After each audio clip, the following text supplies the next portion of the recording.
बिस्मिल्लाहिर्रहमानिर्रहीम। आज की वीडियो में हम डेमोग्राफी की मार्किंग करेंगे। डेमोग्राफी के अंदर सबसे पहले तो इंपॉर्टेंट है डेफिनेशन। कम्युनिटी मेडिसिन में आप लोग डेफिनेशन कभी भी मिस नहीं कर सकते, इसलिए आप लोगों ने ये डेफिनेशन ऐसे सेम टू सेम डिटो याद करनी है, बहुत ज़्यादा इंपॉर्टेंट है। वाईवे के अंदर भी यही डेफिनेशन चलती है और आप लोगों ने इसमें से कुछ भी नहीं छोड़ सकते। डेमोग्राफी की ये पूरी मुकम्मल डेफिनेशन याद करनी है। नेक्स्ट आप लोगों ने पढ़ना है population doubling time. This is important, ये बहुत ज़्यादा इंपॉर्टेंट है, ये आप लोगों ने याद करना है अच्छे तरीके से। इसका कॉन्सेप्ट आप लोगों को होना चाहिए कि पॉपुलेशन डबलिंग टाइम क्या होती है। आज की वीडियो में हम सिर्फ मार्किंग करेंगे, नेक्स्ट वीडियोस में मैं इंशाल्लाह इसको एक्सप्लेन भी करूँगा। नेक्स्ट आ जाएँ, इसके अंदर से आगे पॉपुलेशन ग्रोथ रेट। ऐसा जिसका फॉर्मूला इतना याद करने के लिए इतना इंपॉर्टेंट नहीं है, आप लोग बेशक ना याद करें।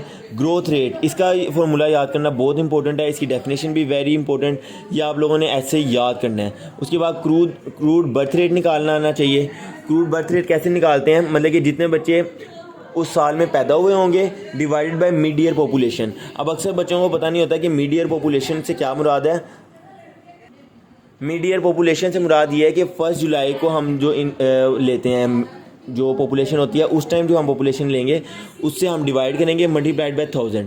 ये आप लोगों ने लाजमन याद रखना है कि कहाँ पे आप लोगों ने 1000 से मल्टीप्लाई करना है और कहाँ पे आप लोगों ने 100 से मल्टीप्लाई करना है। जब ग्रोथ रेट निकालते हैं तब आप लोगों ने 100 से मल्टीप्लाई करना होता है, और लेकिन क्रूड बर्थ रेट और डेथ रेट में आप लोगों ने 1000 से मल्टीप्लाई करना है। डेथ रेट भी इसी तरह करते हैं, वही मिड ईयर पॉपुलेशन डिवाइड करेंगे, 1000 से मल्टीप्लाई करेंगे, लेकिन ऊपर आप लोगों ने चेंज करना है number of death in year in a population रख देंगे, ठीक है।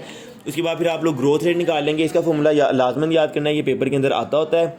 उसके बाद फिर ना नेक्स्ट है रीज़न फॉर पॉपुलेशन चेंज। ये बहुत इंपॉर्टेंट है, ये पास पेपर में 1-2 दफ़ा आया हुआ है, तो आप लोगों ने ये लाजमन याद करना है। यानी कि फ्यूचर पॉपुलेशन जो होगी उसको निकालने के लिए आप लोगों ने प्रेजेंट पॉपुलेशन प्लस आप लोगों ने birth minus death plus immigration in migration और आउट माइग्रेशन, इस तरीके से आप लोगों ने फॉर्मूला याद रखना है। इस फॉर्मूले में को ना बाज़ दफ़ा पेपर में पूछा गया हुआ है, तो आप लोगों ने ये याद रखना है। नेक्स्ट आ जाता है ये ऐसा, ये कभी पेपर में इतना इंपॉर्टेंट नहीं है, कभी इतना आया नहीं है, ना करने की ज़रूरत है। कंपोनेंट्स ऑफ पॉपुलेशन ग्रोथ, ऐसा ये भी इतना कभी पेपर के अंदर नहीं आया, इसलिए इसको भी आप लोग सिर्फ एक दफ़ा रीड कर लें, इनफ है। सिर्फ रीड करते जाएं, यहाँ से सारा रीड करते जाएं। ऐसा पढ़ने वाली कोई बात आएगी तो मैं आप लोगों को बता दूंगा।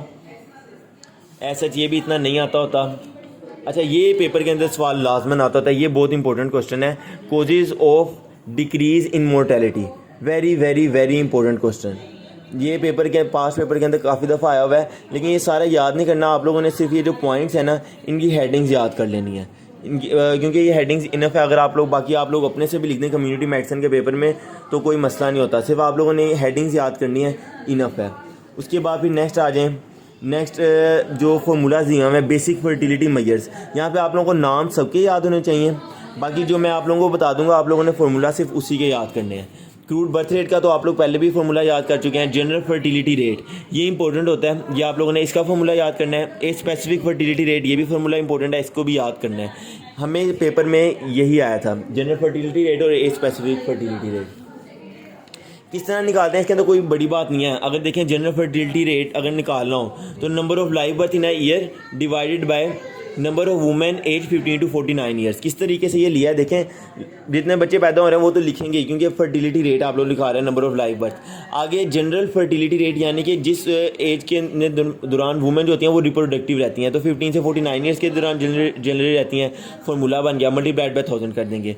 इसमें एज स्पेसिफिक फर्टिलिटी रेट है, तो इसके अंदर भी आप लोगों ने मतलब कि इसमें एज कर दिया स्पेसिफिक, नाम से पता चल रहा है, तो अब आप लोग इसका फॉर्मूला खुद भी बना सकते हैं। यानी कि live birth in a year to a woman age x. अब यहाँ पे एज स्पेसिफिक है, यानी कि पूरे फॉर्मूले मतलब कि उसने बताया होगा कि इतने बच्चे पैदा हुए, इतनी औरतें थीं, लेकिन आप लोगों ने सिर्फ वो खास जिस तरह 20 साल की औरतों ने इतने बच्चे पैदा हुए, आप लोगों ने उस खास स्पेसिफिक एज से रिलेटेड ही फॉर्मूला बनाना है। Live birth in a year to women age x divide by number of women age x, ठीक है। ये वाला फॉर्मूला भी इंपॉर्टेंट है, ये भी आता होता है, सिर्फ फॉर्मूलाज याद करने हैं, ऐसा आप लोगों ने और कुछ याद नहीं करना। टोटल फर्टिलिटी रेट ऐसा करने की इंपॉर्टेंट नहीं है, अभी आज तक आया तो नहीं है, लेकिन एक दफ़ा फिर भी आप लोग कर लीजिएगा, इतना ऐसा इंपॉर्टेंट नहीं है। ग्रोस रिप्रोडक्शन रेट भी ऐसा इतना इंपॉर्टेंट नहीं है। नेट रिप्रोडक्शन रेट इंपॉर्टेंट है, इसको एक दफ़ा आप लोगों ने रीड कर लेना है। उसके अलावा प्रेगनेंसी रेट, अबॉर्शन रेट, ये सिर्फ नाम याद कर लें, क्योंकि ना बाज़ दफ़ा पेपर में पूछ लेते हैं कि बेसिक फर्टिलिटी मेजर्स कौन कौन से होते हैं, सिर्फ नाम याद कर लें, फार्मूला सिर्फ यही याद करें, बर्थ रेट का, जनरल फर्टिलिटी रेट का, एज स्पेसिफिक फर्टिलिटी रेट और नेट रिप्रोडक्शन रेट, बस ऐसा और कुछ करने की इन सारे फार्मूला में से याद करने की ज़रूरत नहीं है। नेक्स्ट हमारे पास आ जाता है पॉपुलेशन पिरामिड। पॉपुलेशन पिरामिड हमारे पास बहुत बहुत बहुत ज़्यादा इंपॉर्टेंट है। पेपर के अंदर इसकी डायग्राम भी ड्रॉ करने के लिए आती है और वो पेपर के अंदर पूछा जाता है कि पाकिस्तान के अंदर कौन सा है, पाकिस्तान के अंदर ट्रायंगुलर है। इसके अलावा पेपर के अंदर अक्सर एमसीक्यूज़ के अंदर आता है कि मेल कौन सी साइड के ऊपर होते हैं, तो मेल हमेशा गलत लेफ्ट साइड के ऊपर होते हैं, फीमेल्स हमेशा ठीक होती हैं, फीमेल राइट साइड के ऊपर होती हैं। और चिल्ड्रन जो होते हैं वो हमेशा बेस ऑफ द पिरामिड के ऊपर आ रहे होते हैं और एल्डरली जो होते हैं वो टिप के ऊपर आ रहे होते हैं। यानी कि अगर हम ये वाला देखें तो इसके जो राइट साइड के ऊपर होगा यहाँ पर वुमेन को रिप्रेजेंट, फीमेल्स को रिप्रेजेंट कर रहा होगा राइट साइड के ऊपर, लेफ्ट साइड के ऊपर मेल को रिप्रेजेंट कर रहा होगा। ये जो नीचे वाले डब्बे हैं ये चिल्ड्रन के लिए हैं और ऊपर आते चले जाएंगे तो ये बड़ों के लिए हैं। तो ये आप लोगों ने लाजमन याद रखना है, ये आप लोगों ने डिफाइन भी करना है। इसके अलावा ना वो पेपर के अंदर पूछता होता है कि बताओ रेक्टेंगुलर कौन कौन सी कंट्रीज़ के अंदर है, बोर्ड सेंटर्ड किस कंट्री के अंदर है। तो आप लोगों ने ये टाइप्स भी याद करनी है, साथ कंट्रीज़ के नाम भी याद करने हैं, क्योंकि पेपर में वो कंट्रीज़ के नाम पूछता होता है और ये ड्रॉ करने के लिए भी पूछता होता है, तो ये ड्रॉ करना भी आना चाहिए। उसके अलावा फिर आगे डिपेंडेंसी सिंड्रोम है, इसको एक दफ़ा आप लोग पढ़ लें। डिपेंडेंसी रेशो ये बहुत बहुत ज़्यादा इंपॉर्टेंट है। डिपेंडेंसी रेशो 100% पेपर के अंदर आती होती है, ठीक है। डिपेंडेंसी रेशो क्या होती है, children plus elderly divided by working age multiply by 100। यानी कि आप लोग ना इसको इस तरीके से याद रखें, population under 15 plus population of 65 and above divided by population between 16 to 64 years multiply by 100।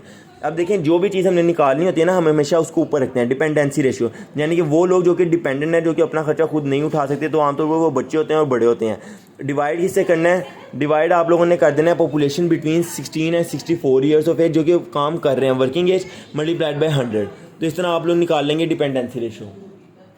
Dependency ratio बहुत इंपॉर्टेंट है। इसके अलावा ये सेक्स रेशियो भी बहुत इंपॉर्टेंट है। और ना स्पेसिफिकली इसमें एमसीक्यूज़ आता होता है कि ना पाकिस्तान के अंदर कौन सा चल रहा है और इंडिया के अंदर कौन सा चल रहा है। क्योंकि देखें इंडिया के अंदर जो सेक्स रेशियो निकालते हैं वो फीमेल टू मेल है, और आमतौर पर जो हम निकाल रहे हैं पाकिस्तान के अंदर या फिर दूसरी कंट्रीज़ के अंदर, वो देखें कैसे है, मेल ऊपर है और फीमेल नीचे है। तो ये एक एमसीक्यूज़ आ जाता है, इसलिए ये भी इंपॉर्टेंट है। अच्छा, उसके बाद नेक्स्ट आ जाएँ। नेक्स्ट हमारे पास है डेमोग्राफिक ट्रांजिशन। ऐसा जी इतना इंपॉर्टेंट नहीं है। Demographic cycle, yes this is very important. Demographic cycle का यहाँ से स्टार्ट हो जाना, आप लोगों ने यहाँ तक एक लफ्ज़ भी नहीं छोड़ना, बहुत बहुत ज़्यादा इंपॉर्टेंट है। साथ ही आप लोगों को डायग्राम भी ड्रॉ करनी आनी चाहिए। पहली स्टेज होती है वो हाई, इसको याद करने का आसान तरीका ये है कि इसकी होती हैं 5 स्टेजेस, ठीक है। एक हमारे पास वैसे ही है हाई स्टेशनरी स्टेज, और एक है हमारे पास लो स्टेशनरी। यानी कि फर्स्ट स्टेज है हाई स्टेशनरी और चौथी वाली है हमारे पास लो स्टेशनरी, और पांचवी तो वैसे ही डिक्लाइनिंग स्टेज है ना। और उसके बाद फिर 2 रह गई, अर्ली एक्सपेंडिंग और लेट एक्सपेंडिंग। तो सेकंड हमारे पास अर्ली एक्सपेंडिंग है और थर्ड हमारे पास लेट एक्सपेंडिंग है। अब ना इंपॉर्टेंट क्वेश्चन ये है कि जो वो ना स्पेसिफिकली एमसीक्यूज़ के अंदर पूछता होता है, हाई स्टेशनरी के हिसाब से एमसीक्यूज़ बनाता है, अर्ली एक्सपेंडिंग के हिसाब से एमसीक्यूज़ बनाता है, और इस तरह एमसीक्यूज़ बनाता है। इसके अलावा फिर वो पूछता होता है कि पाकिस्तान कौन सी स्टेज के अंदर है, और फिर वो पूछता होता है कि वो उन कंट्रीज़ का नाम लिखो जो कि 0 पॉपुलेशन ग्रोथ रेट से कर रही हैं, ठीक है। जिस तरह ये 4th स्टेज के अंदर लिखा हुआ है कि 0 पॉपुलेशन ग्रोथ रेट स्वीडन वगैरह, तो ये कंट्रीज़ के नाम याद करना है, क्योंकि वो पूछता होता है कि कौन कौन सी हैं। जिस तरह 5th स्टेज के अंदर कौन कौन सी कंट्रीज़ आ जाती हैं, तो जर्मनी आ जाती है। तो ये आप लोगों ने कंट्रीज़ के नाम भी इसके अंदर लाजमन याद करने होते हैं। अच्छा, इसका एक अगर ओवरव्यू ले लें तो हमारे पास फर्स्ट स्टेज के अंदर क्या होता है, बर्थ रेट भी बढ़ जाता है, डेथ रेट भी बढ़ जाता है। तो जब ज़्यादा बच्चे पैदा होंगे और ज़्यादा लोग मरेंगे भी, तो मरने वाले भी ज़्यादा होंगे, पैदा होने वाले भी ज़्यादा होंगे, तो आमतौर पर आबादी एक ही जगह पर रुकी रहेगी। इसको हम बोलते हैं हाई स्टेशनरी स्टेट के अंदर रहेगी पॉपुलेशन। उसके बाद सेकंड स्टेज के अंदर देखें तो इसके अंदर बर्थ रेट जो होता है ना वो कांस्टेंट रहता है, कोई फ़र्क नहीं पड़ता, लेकिन डेथ रेट जो होता है वो डिक्लाइन कर जाता है, जिसकी वजह से पॉपुलेशन में थोड़ा सा इजाफा होता है। इसको हम बोलते हैं अर्ली एक्सपेंडिंग। पेपर के अंदर जो आती है वो होती है हमारे पास थर्ड स्टेज, और थर्ड स्टेज के अंदर क्या होता है कि हमारे पास बर्थ रेट जो होता है पहले कम होता है और डेथ रेट भी कम होता है, लेकिन जो हमारे पास बर्थ रेट रहता है ना वो डेथ को एक्सीड कर जाता है, जिसकी वजह से आबादी बढ़ने लग जाती है। इसको हम बोलते हैं थर्ड स्टेज। और पाकिस्तान पेपर के अंदर वो पूछा है कौन सी स्टेज के अंदर आता है, तो पाकिस्तान हमारे पास थर्ड स्टेज के अंदर आता है, जिसको हम बोलते हैं लेट एक्सपेंडिंग स्टेज। उसके बाद फोर्थ स्टेज की बात की जाए तो इसके अंदर हमारे पास बर्थ रेट भी कम हो जाता है, डेथ रेट भी कम हो जाता है, जिसकी वजह से एट द एंड पॉपुलेशन फिर एक ही स्टेट के ऊपर रुक जाती है। लेकिन ये लो स्टेशनरी स्टेट होती है, इसके अंदर स्वीडन जैसी कंट्रीज आती हैं। और अगर फिफ्थ स्टेज की बात की जाए जिसके अंदर डिक्लाइनिंग स्टेज है, जिसके अंदर आबादी बहुत ही कम हो जाएगी, तो बर्थ रेट कम होने लग जाएगा, डेथ रेट बढ़ने लग जाएगा। तो आप लोग इस तरह कर सकते हैं, बर्थ रेट कम होगा एज़ कम्पेयर टू डेथ, या फिर आप लोग कह लें डेथ ज़्यादा होंगी एज़ कम्पेयर टू बर्थ। उसके बाद फिर आ जाता है डेमोग्राफिक टैब। इसको एक दफ़ा रीड कर लिए कि ऐसा इंपॉर्टेंट नहीं है, पॉपुलेशन मोमेंटम भी ऐसा जितना कोई इंपॉर्टेंट नहीं है, आप लोग एक दफ़ा रीड कर लें इनफ है।